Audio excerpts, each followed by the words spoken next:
षणमुगा प्रिया ने 2014 में साड़ी का ऑनलाइन बिजनेस शुरू किया था और 3 से 4 सालों में इन्होंने 3.5 करोड़ का बिजनेस खड़ा कर दिया। साड़ी का रीसेलिंग बिजनेस एक ऐसा बिजनेस मॉडल है जिसमें आपको साड़ी खरीदने की भी जरूरत नहीं है और आप अपने घर से ऑनलाइन बिजनेस शुरू कर सकते हैं और इंडिया के कस्टमर्स को अपने प्रोडक्ट्स बेच सकते हैं। दोस्तों, रीसेलिंग बिजनेस मॉडल एक ऐसा बिजनेस मॉडल होता है जिसमें आपको प्रोडक्ट्स खरीदने की जरूरत नहीं होती है। जैसे ही आपको ऑर्डर आता है, आप मैन्युफैक्चरर को इन्फॉर्म करते हैं, मैन्युफैक्चरर उसे अच्छे से पैक करता है और कस्टमर तक डिलीवर करवाता है और इस तरीके से आपको बहुत ही लो इन्वेस्टमेंट में एक बहुत अच्छी अपॉर्चुनिटी मिलती है। तो इस सीरीज को पूरा देखो और सीखो साड़ी का ऑनलाइन रीसेलिंग बिजनेस कैसे किया जाता है।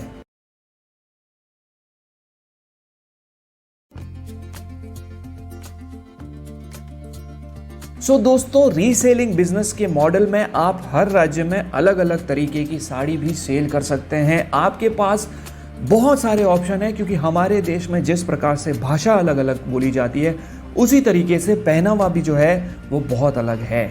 दोस्तों, साड़ी के बिजनेस में आप अलग अलग राज्यों में अलग अलग प्रकार की साड़ी सेल कर सकते हैं और हम जानेंगे कि किस राज्य में कौन सी साड़ी पहनी जाती है। तो बात की जाए अगर तेलंगाना की, तो तेलंगाना में पहनी जाती है पोचमपल्ली साड़ी, वहीं पंजाब में पहनी जाती है फुलकारी साड़ी, आसाम में पहनी जाती है मुगा साड़ी और केरला में पहनी जाती है कसाबू साड़ी। बात की जाए मध्य प्रदेश की, तो वहां पर पहनी जाती है चंदेरी साड़ी और ओडिशा में पहनी जाती है बोमकाई साड़ी, लखनऊ में पहनी जाती है चिकनकारी साड़ी, वहीं वाराणसी में पहनी जाती है बनारसी साड़ी। पश्चिम बंगाल की बात की जाए तो वहां पहनी जाती है तांत साड़ी और गुजरात में पहनी जाती है बंधनी साड़ी। बात की जाए महाराष्ट्र की, तो वहां पर पहनी जाती है नौवारी साड़ी और तमिलनाडु में पहनी जाती है कांजीवरम साड़ी। तो इतनी सारी साड़ी के ऑप्शन आपके पास अवेलेबल हैं। आप अगर एक भी कैटेगरी पकड़ के एक राज्य भी टारगेट करते हैं या फिर आप इन सभी साड़ियों को एक साथ बेचकर बहुत अच्छा बिजनेस खड़ा कर सकते हैं और लाखों रुपए भी कमा सकते हैं।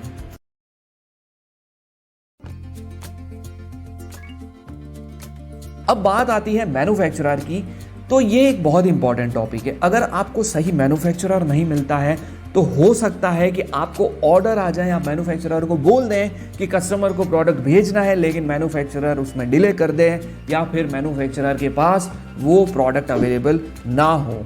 तो हमें एक सही मैन्युफैक्चरर ढूंढना बहुत ज़रूरी होता है। उसके कुछ तरीके होते हैं जो मैं आपको समझाने वाला हूं। अगर आप उसको फॉलो करते हैं तो उससे आपको ज़रूर मदद मिलेगी।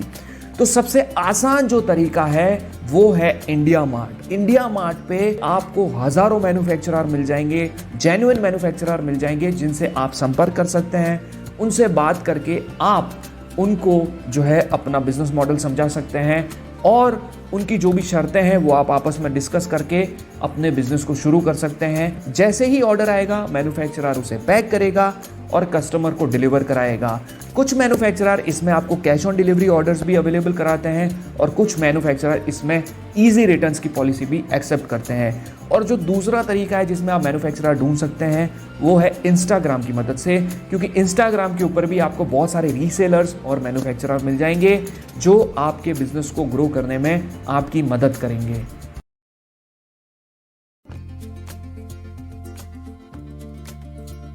वैसे कहा जाता है कि प्रॉफिट मार्जिन साड़ियों के बिजनेस में बहुत ही अच्छा होता है, लेकिन रीसेलिंग बिजनेस मॉडल में हमें काफ़ी सारी फी चुकानी पड़ती है, जैसे कि shipping charges, cash on delivery collection charges, उसके बाद मैन्युफैक्चरर को भी कुछ पैसा देना होता है, उसकी पैकेजिंग की कुछ कॉस्ट आती है। वो सारी चीज़ों को काटने के बाद हमारा कितना मार्जिन बचता है वो जानने की हम कोशिश करते हैं। सबसे पहली चीज़, अगर उदाहरण के तौर पर आप एक साड़ी 799 रुपये में बेच रहे हैं तो उसमें करीब 80 रुपये जो है वो शिपिंग चार्जेस लग जाएगा, कैश ऑन डिलीवरी कलेक्शन जो है वो करीब 50 रुपये लग जाएगा, पैकेजिंग कॉस्ट जो है वो करीब 20 रुपये लग जाएगा और मैन्युफैक्चरर की जो फ़ी होगी जिसमें साड़ी की भी कॉस्ट आती है वो हो जाएगी करीब 450 रुपए के आसपास। अब ये जो प्राइस है ये वेरी करती है sari to sari, category to category and quality to quality. तो हम एक उदाहरण के तौर पर लेके चल रहे हैं कि मैन्युफैक्चरर आपसे 450 रुपये सिर्फ जो है प्रोडक्शन की कॉस्ट ले रहा है, साड़ी बनाने की कॉस्ट। तो अगर हम 799 में से 450 प्लस 20 प्लस 50 प्लस 80 यानी कि 600 रुपये अगर माइनस करते हैं तो पीछे हमारा नेट मार्जिन बचता है करीब 199 रुपये। तो ये एक बहुत ही अच्छा मार्जिन है और मैं समझता हूँ कि बिना स्टॉक रखे सिर्फ रीसेलिंग बिजनेस के माध्यम से अगर एक प्रोडक्ट पे आप करीब 200 रुपये कमा लेते हैं तो ये एक बहुत ही अच्छा बिजनेस मॉडल है जिसको आप प्रमोट करके और भी ग्रो कर सकते हैं।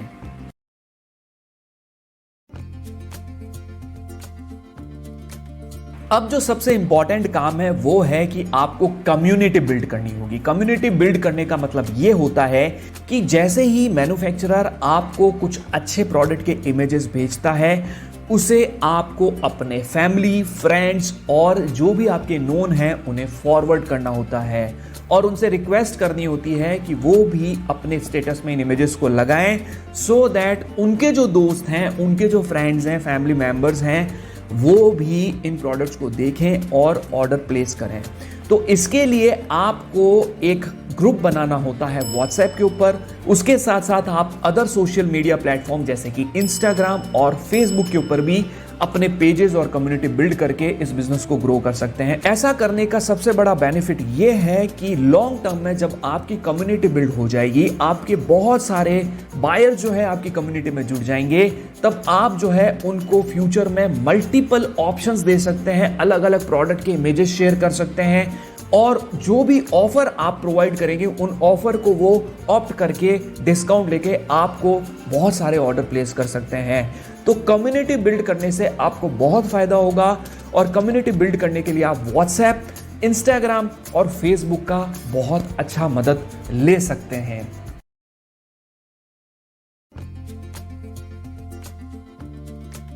छोटे से छोटा ब्रांड और बड़े से बड़ा ब्रांड, छोटे से छोटा व्यापारी और बड़े से बड़ा बिजनेसमैन अपने प्रोडक्ट की मार्केटिंग जरूर करता है और बहुत बड़े बड़े सुपरस्टार से लेके छोटे छोटे इन्फ्लुएंसर्स की हेल्प लेकर अपने ब्रांड को ग्रो करने की कोशिश करता है।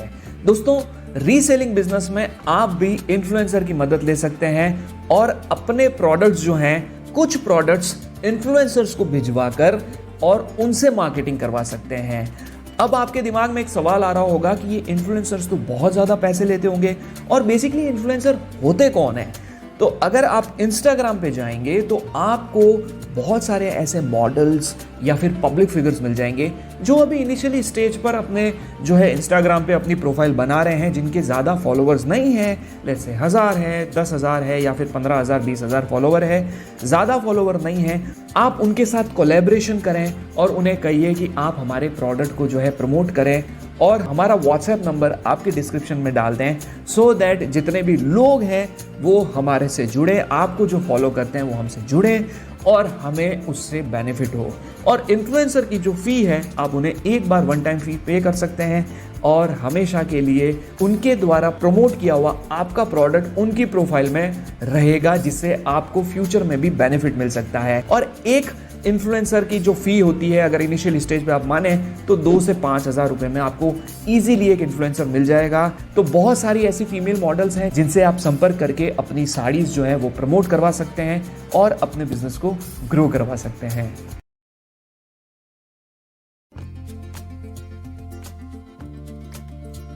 हमारे देश में पूरे साल बहुत सारे फेस्टिवल्स आते हैं, लेकिन एक फेस्टिवल ऐसा होता है जब आप ज़्यादा से ज़्यादा सेल्स जनरेट कर सकते हैं और सभी बड़े ब्रांड उस फेस्टिवल को बहुत अच्छे से टारगेट करते हैं। दोस्तों, मैं बात कर रहा हूँ नवरात्रि और दिवाली सीजन की। उस समय जितने भी बड़े मार्केट प्लेसेस हैं, बड़े बड़े ब्रांड्स हैं, बड़े बड़े मैन्युफैक्चरर्स हैं, वो बहुत सारा प्रमोशन करते हैं। तो आप भी इंस्टाग्राम पे, फेसबुक पे, व्हाट्सएप पे बहुत अच्छे अच्छे प्रमोशंस रन करके और बहुत अच्छी अच्छी मार्केटिंग स्ट्रेटेजीज को यूज़ करके, जैसे कि पोस्ट, रील्स, म्यूजिक वीडियोस, इन सब की मदद से आप भी अपने प्रोडक्ट को प्रमोट कर सकते हैं और अपने बिजनेस को ग्रो कर सकते हैं। प्रमोशंस के लिए आप कुछ फ्री के गिफ्ट्स दे सकते हैं, कुछ अच्छे डिस्काउंट्स दे सकते हैं, कुछ कॉम्बो ऑफर्स दे सकते हैं जिसमें आप 2 साड़ी जो है बहुत रीजनेबल प्राइस में दे सकते हैं, जिससे आपको बहुत सारी सेल्स मिल सकती है। और इस सीज़न में कस्टमर बहुत सारे ऑर्डर प्लेस करते हैं। ये स्ट्रेटेजीज अपनाकर बड़े बड़े ब्रांड्स जैसे कि अमेज़ोन, फ्लिपकार्ट और मीशो ने भी जो है बहुत बिजनेस ग्रो किया है, और रीसेलर्स भी जो हैं और मैन्युफैक्चरर्स भी जो है बहुत पैसा कमाते हैं। तो फेस्टिव सीजन को टारगेट रखते हुए आप भी अपने बिजनेस को ग्रो कर सकते हैं।